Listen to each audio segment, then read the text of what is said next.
Good morning, student. Welcome to DSS online classes. Today we are going to start our topic concepts of electronic configuration.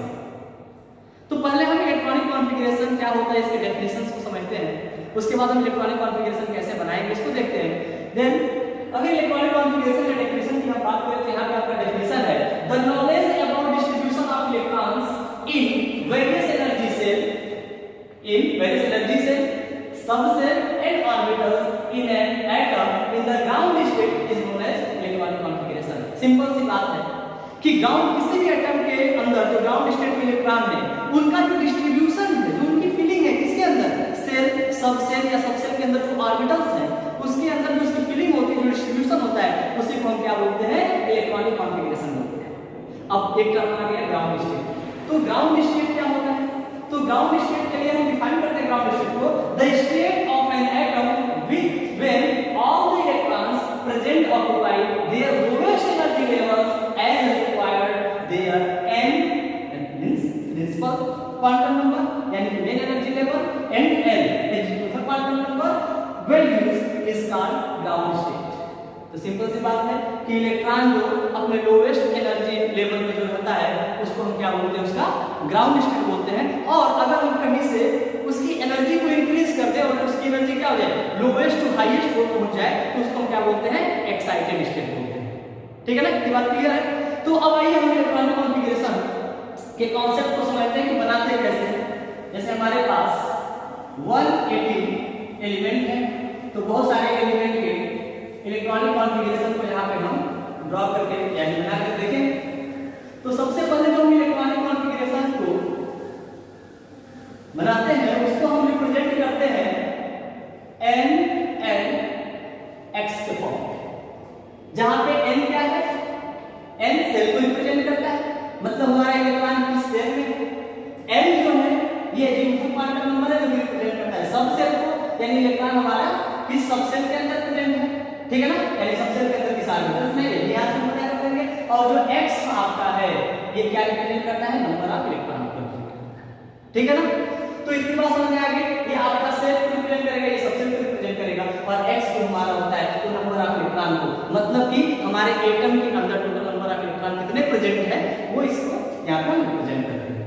ठीक है, तो अब अगर हम electronic configuration को बनाते हैं तो प्रीवियस लेक्चर में हम आबा प्रिंसिपल, हुंस रूल और पाउली एक्सक्लूजन प्रिंसिपल पढ़ चुके हैं। तो उसके बेसिस पे हम इलेक्ट्रॉनिक कॉन्फ़िगरेशन को करेंगे। तो एक बात हम आपको बताया था आबा प्रिंसिपल में कि हमने बोला तो आप जो इलेक्ट्रॉन होते हैं वो एनर्जी के इंक्रीजिंग ऑर्डर में फिल होते हैं, यानी इलेक्ट्रॉन सबसे पहले किस में जाएगा, जिसकी n+l की वैल्यू लोएस्ट होगी। और ये n+l क्या था, तो हमें बताया गया था ये बोर एंड बरी ने रूल दिया था n+l, जिसके बेसिस पे जिसकी एनर्जी कम होगी इलेक्ट्रॉन प्रेफर करेगा पहले उसमें जाएगा, ठीक है ना। इसके बेसिस पे हम आपका प्रिंसिपल जब पढ़े थे उसमें हम एनर्जी लेवल डायग्राम देखे थे, कैसे 1s 2s 2p फिर यानी कि 3s 3p 3d 4s 4p 4d 4f 5s 5p 5d and 5f।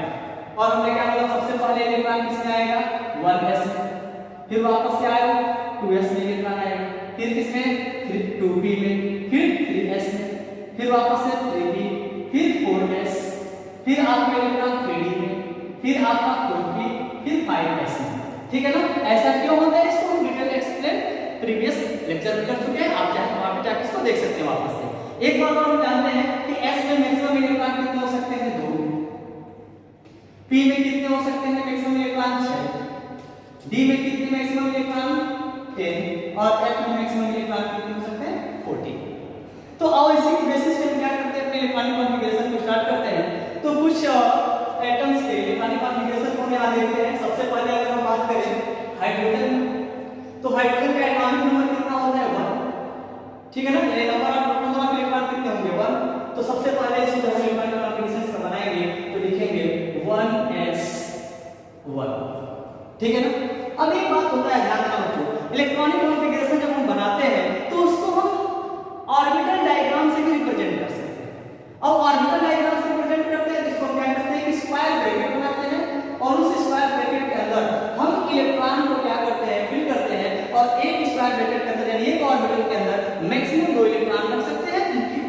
होनी चाहिए, अपोजिट होनी चाहिए। तो यहाँ पे ध्यान देना, एक इलेक्ट्रॉन है तो हम इसको ऐसे रिप्रेजेंट करेंगे। अब अगर हम बात करें हीलियम की, जिसका एटॉमिक नंबर 2 या टोटल नंबर ऑफ इलेक्ट्रॉन कितने होते हैं, 2 होते हैं। तो यहाँ पे हम लिख सकते हैं 1s2। अब इसमें आपका ऑर्बिटल डायग्राम बनाओगे ऐसे हो जाएगा। इसी तरह अगर हम बात करें, आगे बढ़े कार्बन, तो कार्बन का होता है 6, यानी कि 1s2 2s2 एंड 2p2, ठीक है ना, 2 4 एंड 6।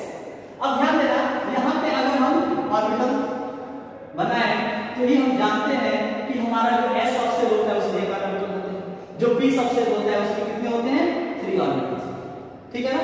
तो अब यहाँ पे ध्यान देना, s में 2, यहाँ पे s में 2 है, यहाँ p में कितने हैं।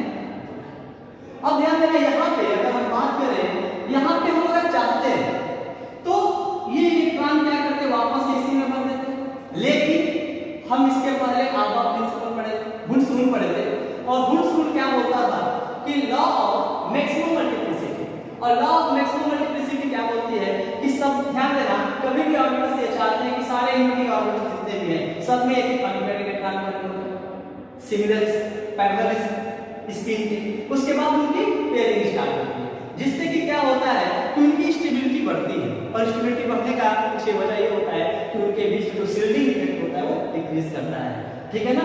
तो कहने का मतलब है ये प्रीफर करेगा कि सबसे पहले एक इलेक्ट्रॉन फिल हो। यहाँ पे क्या होता है, लॉ ऑफ मैक्सिमम मल्टीप्लिसिटी को का फॉलो करते हैं। नेक्स्ट अगर हम बात करें कार्बन के बाद नाइट्रोजन की, तो एटॉमिक नंबर 7 है, टोटल नंबर ऑफ इलेक्ट्रॉन 7 है, इसका हो जाएगा 1s2 2s2 2p। अब ध्यान देना, 2 2 4 p में मैक्सिमम 6 आ सकते हैं, लेकिन जब चूंकि 3 ही इलेक्ट्रॉन बचे तो यहाँ कम 3, ठीक है। अब इसका अगर हम ऑर्बिटल डायग्राम बनाएं, जैसे 2, इसमें भी 2, और इसमें ध्यान देना 3 है, तो तीनों में हम क्या करेंगे, एक एक इलेक्ट्रॉन फिल करेंगे, ठीक है। इतनी बात समझ आ रहा है। अब ध्यान देना, अगर इसके बाद हम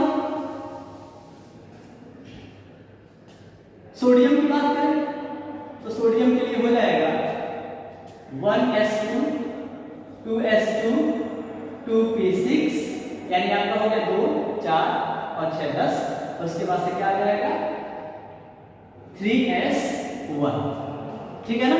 तो यहाँ पे भी आप चाहे तो ऑर्बिटल डायग्राम ऐसे बना सकते हैं, p में 6 3s1। इसके बाद नेक्स्ट अगर हम बात करें, ध्यान देना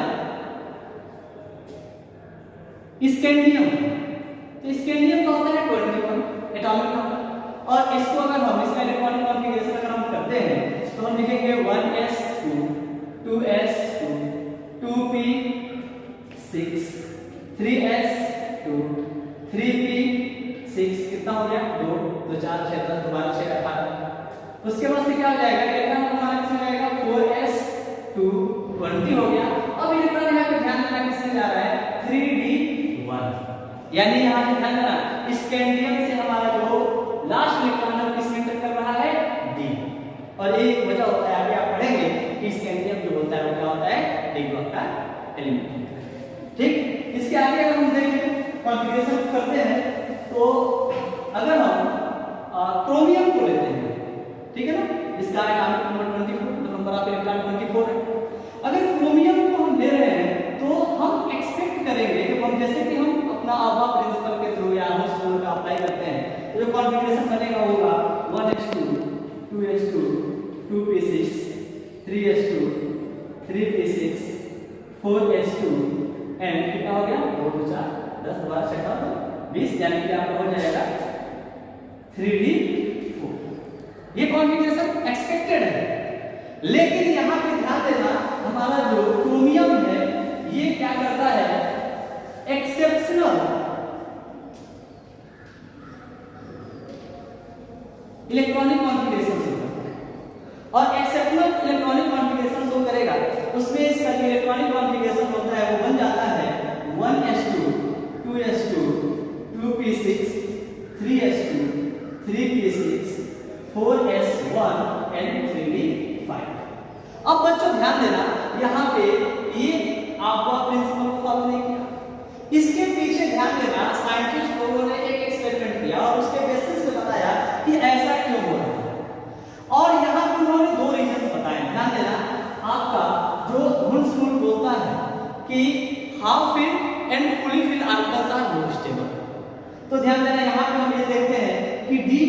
बात हम पहले से जानते हैं कि मैक्सिमम जो होते हैं इलेक्ट्रॉन कितने हो सकते हैं, 10 हो सकते हैं। यहाँ पे 5 है, ये हाफ फील्ड और ये भी आपका हाफ फील्ड हो गया। जबकि इसके केस में हम देख रहे थे यहाँ पे ऐसे में फुल फील्ड था, लेकिन डी में कितने थे, सिर्फ 4 ही थे। तो अब ध्यान देना, यहाँ पे इस एक्सेप्शन को एक्सप्लेन करने के लिए ध्यान देना 2 चीजें बताई गई। पहला रीजन था सिमेट्रिकल डिस्ट्रीब्यूशन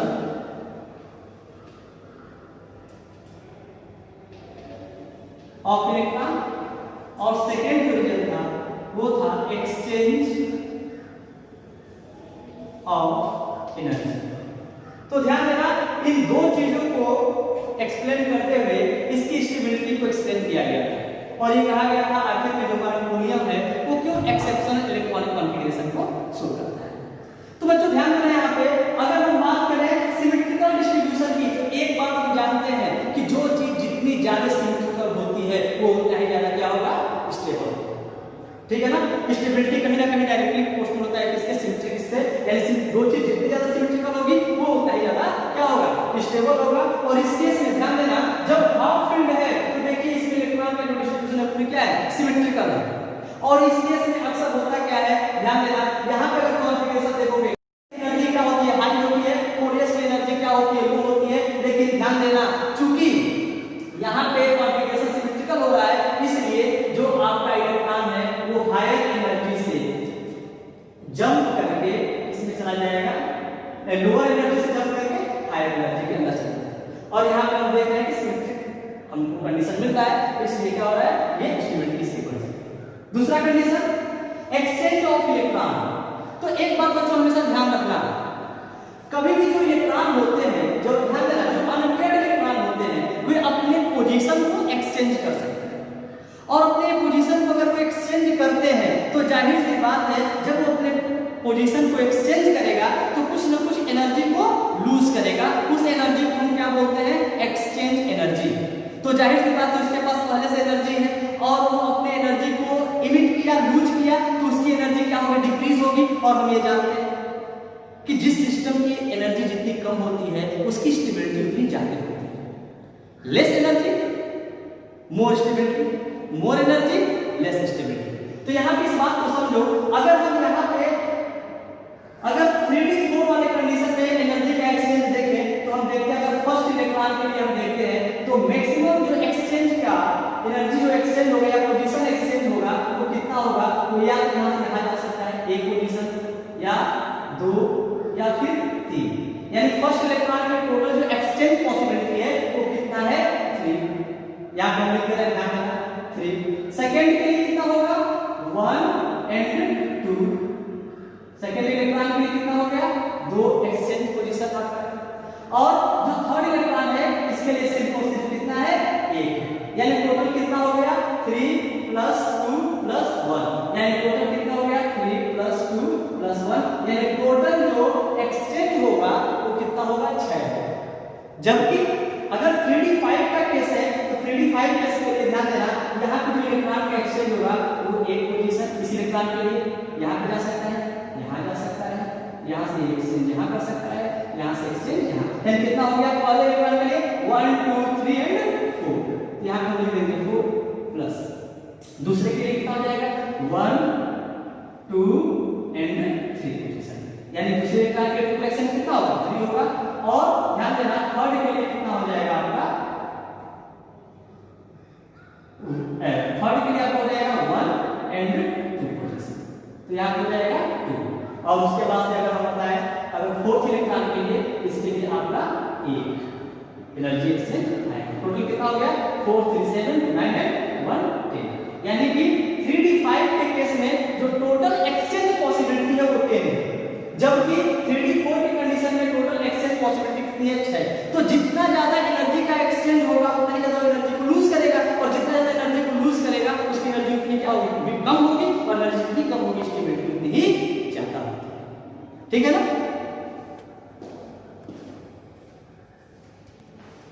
नेक्स्ट हम डिस्कस करते हैं electronic configuration of ions. Ions क्या होते हैं, ध्यान देना दोस्तों। अगर हम आयंस की बात करें तो आयंस सिंपली इसको बोलते हैं, हम क्या बोलते हैं, charge species is known as ions.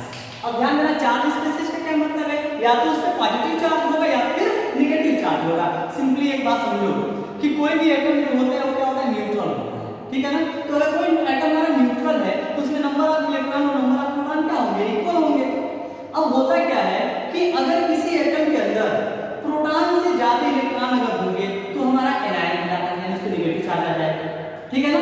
और अगर किसी एटम के ऊपर, ध्यान देना, किसी एटम के अंदर अगर प्रोटॉन से कम इलेक्ट्रॉन होंगे तो कैटायन में कन्वर्ट हो जाता है, यानी पॉजिटिव चार्ज आता है। सिंपली ऐसे हम समझे कि अगर हमारे पास मान लो सोडियम है, तो सोडियम अगर न्यूट्रल है तो इसमें क्या होगा, 11 प्रोटॉन एंड 11 इलेक्ट्रॉन है। अब ये कहते हैं कि ध्यान देना कि अगर ये Na+ में कन्वर्ट हो रहा है, इसका मतलब क्या है, नंबर ऑफ प्रोटॉन तो सेम है 11, लेकिन एक इलेक्ट्रॉन आपने कम कर दिया, 10 इलेक्ट्रॉन, ठीक है ना। तो अब यहाँ पे क्या होता है बच्चों, ध्यान देना, 11 पर 10 नेगेटिव चार्ज, 10 पॉजिटिव चार्ज को न्यूट्रलाइज कर देगा, लेकिन एक पॉजिटिव चार्ज वो एक्स्ट्रा हो जाएगा, इसको हम इसके ऊपर लिखेंगे और यह क्या बन गया आपका कैटायन, ठीक है ना।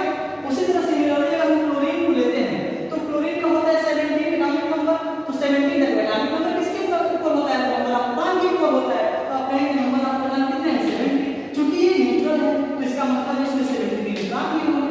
अब ध्यान देना, अगर ये कन्वर्ट हो रहा है Cl नेगेटिव के अंदर, इसका क्या मतलब है कि जो हमारा प्रोटॉन है वो 17 है, लेकिन जो इलेक्ट्रॉन है क्या होगा, एक इंक्रीज करेगा, यानी 17 से बढ़ के कितना हो जाएगा, 18 इलेक्ट्रॉन हो गया। अब बताओ 17 पॉजिटिव चार्ज 17 नेगेटिव चार्ज को न्यूट्रलाइज करेगा, लेकिन एक नेगेटिव चार्ज बढ़ जाएगा इसके ऊपर। इसका वजह ये होता है क्योंकि इलेक्ट्रॉन के ऊपर क्या होता है, एक यूनिट नेगेटिव चार्ज होता है, ठीक है ना। यहाँ पे हमारा हो जाएगा क्या, N। अब ध्यान देना, अब हम अगर इनके इलेक्ट्रॉनिक कॉन्फ़िगरेशन की बात करें, यानी आयंस के इलेक्ट्रॉनिक कॉन्फ़िगरेशन की बात करते हैं, तो कुछ एग्जांपल यहाँ हम देख लें।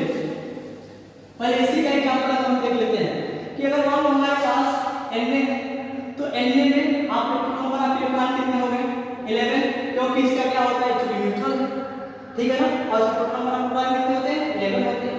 तो एक कंडीशन हम एटॉमिक नंबर का जब डेफिनेशन पढ़ते हैं तो वहां पे हम बताते हैं कि number of proton equal to atomic number, या फिर number of electron is also equal to atomic number, but in case of neutral atom, neutral atom में नंबर ऑफ इलेक्ट्रॉन भी उसके एटॉमिक नंबर के इक्वल होता है, ठीक है ना। अदरवाइज स्टैंडर्ड डेफिनेशन होता है वो नंबर ऑफ प्रोटॉन ही होता है, उसके इक्वल होता है। तो अब यहां पे ध्यान देना, अगर 11 इलेक्ट्रॉन का डिस्ट्रीब्यूशन करना है तो हम कर सकते हैं 1s2 2s2 2p6 10 हो गया और 3s। बच्चों ध्यान देना, अगर यही चीज हम करना हो Na+ के लिए, तो Na+ मतलब क्या है, ये अपने एक इलेक्ट्रॉन को लूज कर दिया। अब एक इलेक्ट्रॉन को लूज करते तो इसके पास इलेक्ट्रॉन कितने होंगे, 10। अब यहाँ पे हम जो फिलिंग करेंगे ऑर्बिटल्स की, उसमें हम क्या करेंगे, ध्यान देना, 10 इलेक्ट्रॉन नेगेटिव हो जाएगा, 1s2 2s2 एंड 2p6, ठीक है ना। तो आयंस क्या करते समय इस बात को ध्यान रखेंगे। अब बच्चों एक बात यहाँ पे ध्यान दो, कई लोगों को देखते हैं कॉमन मिस्टेक करते हैं कि हर जगह पे कॉमा लगाते हैं। अब बच्चों ध्यान देना, कॉमा लगाने का मतलब है कि आप ये बता रहे हैं कि इनके बीच में एनर्जी का बहुत ज्यादा डिफरेंस है, ठीक है ना। यानी आप हर एक, ध्यान देना, हर एक सबसेल के बीच में कॉमा नहीं लगाना चाहिए, आप सेल के बीच में भले लगा लो, यहाँ पे कॉमा लगा लो, यहाँ पे कॉमा लगा लो, यानी 1s के बाद से 2s 2p को एक साथ लिखो बिना कॉमा के, उसके बाद यहाँ पे कॉमा करना है, ठीक है ना। इस बात को ध्यान देना चाहिए, आप लोग मैक्सिमम यहाँ पे एरर करते हैं। नेक्स्ट हम बात करें क्लोरीन का, तो क्लोरीन का होता है 17, ये हमारा न्यूट्रल एटम है, तो चूंकि यहाँ के इलेक्ट्रॉनों की हम फिलिंग करते हैं तो यहाँ हम 17 इलेक्ट्रॉन को फिल करेंगे, 1s2 2s2 2p आपका हो जाएगा 6 3s2 एंड 3p5, अगर 2 4 6 10 12 और 17।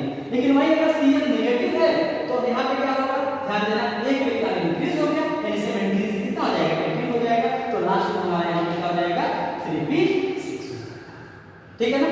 तो ऐसे बहुत सारे आपको देखने को मिलेंगे, जैसे मान लो हम कहें कि n पे 3 इसका इलेक्ट्रॉनिक कॉन्फ़िगरेशन करो, तो चूंकि हमको मालूम होना चाहिए कि नाइट्रोजन का एटॉमिक नंबर कितना होता है, 7 होता है। न्यूट्रल केस में इसमें कितने इलेक्ट्रॉन होंगे, 7 इलेक्ट्रॉन होंगे, लेकिन चूंकि 3 नेगेटिव चार्ज है, मतलब 3 इलेक्ट्रॉन इसमें ऐड हो गए, ठीक है ना। तो 7 से +3 कर दोगे तो 10 इलेक्ट्रॉन, तो इसका कॉन्फ़िगरेशन हो जाएगा 1s2 2s2 एंड 2p6, ठीक है ना। वैसे ही अगर हम बात करें O पे 2 नेगेटिव चार्ज, तो ऑक्सीजन न्यूट्रॉन केस में कितने इलेक्ट्रॉन को रखता है?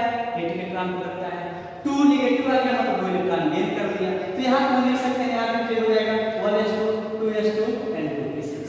ऐसे ही अगर हम बात करें Al3+, तो ध्यान देना एल्यूमिनियम न्यूट्रल कंडीशन में 13 इलेक्ट्रॉन को रखता है, लेकिन यहाँ पे 3 पॉजिटिव चार्ज है, मतलब 3 इलेक्ट्रॉन को लूज कर दिया है। तो 3 इलेक्ट्रॉन को लूज कर दिया, 13 में से 3 माइनस कम हो गया 10, तो इसका भी आपका कॉन्फ़िगरेशन सेम हो जाएगा। ठीक है ना। ऐसे ही कोई भी आप जब आयंस का इलेक्ट्रॉनिक कॉन्फ़िगरेशन बनाते हैं तो आप ये चेक करिए कि उसके ऊपर कितने पॉजिटिव। आई होप आप इसको अच्छे से समझे होंगे। प्रैक्टिस करिए क्योंकि इसके क्वेश्चंस आते हैं।